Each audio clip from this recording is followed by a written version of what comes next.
जय हिंद दोस्तों। देखिए अभी जो जीडीएस की वैकेंसी निकली है यानी ग्रामीण डाक सेवक, जो भारतीय डाक विभाग की तरफ से विज्ञापन निकाला गया है जीडीएस पद के लिए, तो उसके बारे में मैंने एक वीडियो ऑलरेडी बनाया था। तो उस पर आप लोगों का बहुत ज्यादा कमेंट आया है कि सर कितना परसेंटेज जरूरी है, यानी मेरा कितना परसेंटेज होना चाहिए कि हम इस फॉर्म को भर दें या फिर यूं ही भर के बेकार हो जाएगा।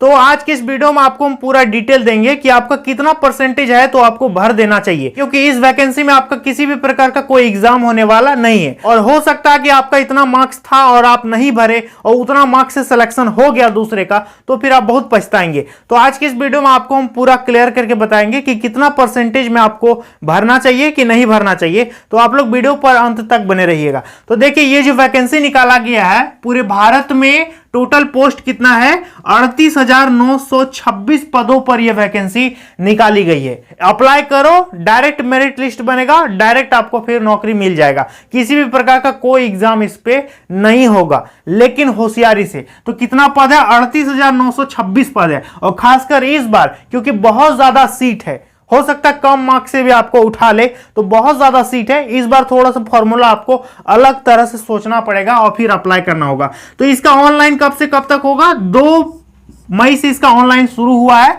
और 5 जून तक इसका ऑनलाइन चलेगा। तो जिसको भी भरने के इंटरेस्टेड है, आपको भरना चाहिए कि नहीं, अभी हम बता देंगे कि आपको भरना चाहिए कि नहीं भरना चाहिए। तो जो भी यदि भरना सोच रहे हो तो आपको भरने का टाइम दिया है 2 मई से 5 जून तक आप भर सकते हो विथ ऑल डॉक्यूमेंट्स। समझ में आ गया। इसके बाद इस पे फी देखो, फी यानी पैसा कितना लगेगा भरने में, तो मात्र 100 रुपया लग रहा है।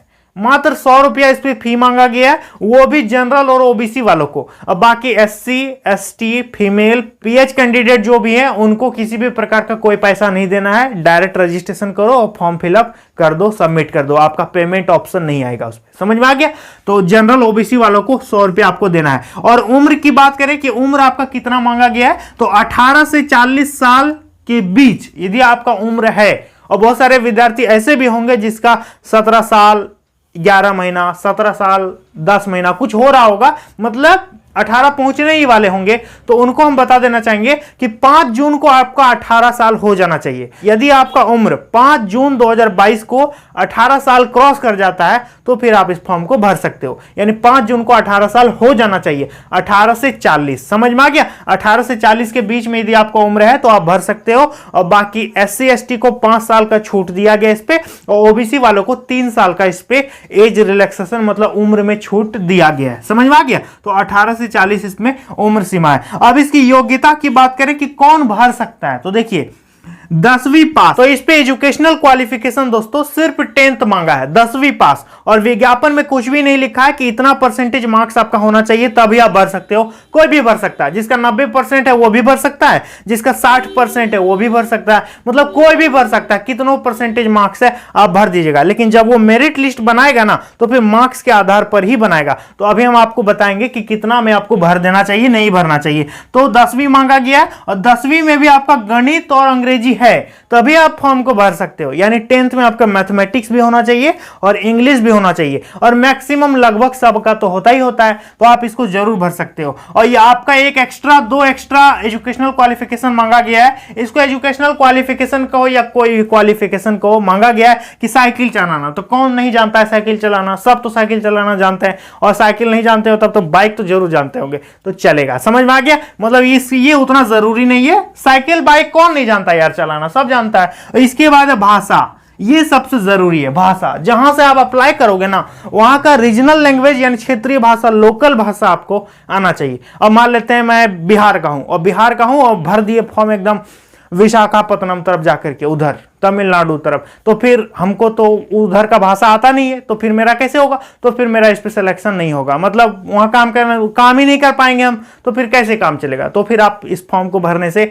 बेकार है, कोई फायदा नहीं। यदि आपको रीजनल लैंग्वेज, जिस एरिया से आप फॉर्म भर रहे हो वहां का लैंग्वेज पता है, तभी आप इस फॉर्म को भरिएगा। समझ में आ गया। चलिए, तो ये हो गया भाषा, आपको लोकल भाषा पता होना चाहिए। अब इस पे सैलरी की बात करें कि वेतन कितना होना चाहिए। कोई भी फॉर्म भरने से पहले आजकल का विद्यार्थी क्या देखता है कि इस पे वेतन कितना। तो आजकल विद्यार्थी कोई भी फॉर्म में देख लेता है कि इसका सैलरी क्या है, पे स्केल क्या है। तो इस पे देखो पहले ही बता रखा है इन्होंने कि इस पे जो सैलरी है 2 तरह का इस पे पोस्ट है। एक है बीपीएम, ब्रांच पोस्ट मास्टर, इस पे 12,000 आपको सैलरी दिया जाएगा। और दूसरा है डाक सेवक, इस पे आपको 10,000 सैलरी मिलेगा। ब्रांच पोस्ट मास्टर ब्रांच में ही रहेगा, और डाक सेवक जो है इधर उधर लेटर वगैरह जो भी पोस्ट ऑफिस में आएगा उसको आप डिलीवर करोगे। तो इस पे आपको 10,000 मिलेगा वेतन, और इस पे आपको 12,000 वेतन दिया जाएगा। और इस पे लिखे कि आगे का वेतन, आगे वेतन क्या बढ़ेगा कि इतने में काम करना होगा? तो बिल्कुल नहीं, आपका वेतन बढ़ेगा। ये शुरुआती सैलरी है, 1 2 साल 3 साल में आपका वेतन जो है बढ़ जाएगा। और वेतन मैंने देखा बहुत सारे कैंडिडेट्स का 25,000 35,000 इस तरह भी सैलरी मिलता है।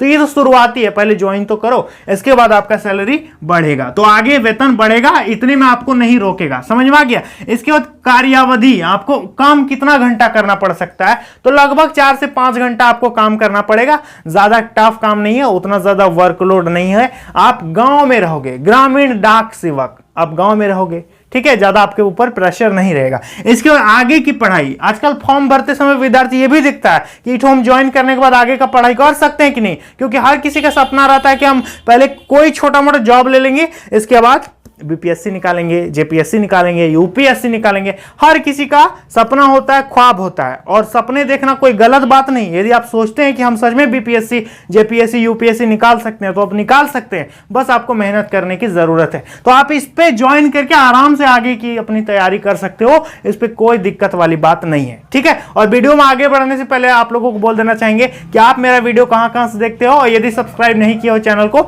तो सब्सक्राइब कर देना। मैं झारखंड के दुमका जिले के रहने वाला हूं, और आप लोगों को हम आगे भी जॉब्स का अपडेट देते रहेंगे, ठीक है। चलिए यहां पर देखिए, आप चयन प्रक्रिया की बात करें तो देखिए, चयन प्रक्रिया जो होगा दोस्तों वो 10th के मार्क्स के आधार पर बनाया जाएगा। 10th के मार्क्स के आधार पर आपका सिर्फ और सिर्फ क्या देखेगा? 10th का मार्क्स देखेगा कि आपका कितना परसेंटेज है। आपका बोर्ड नहीं देखेगा कि लड़का सीबीएसई बोर्ड का है और ये लड़का स्टेट बोर्ड का है, तो तुलना वगैरह कुछ करने वाला नहीं है।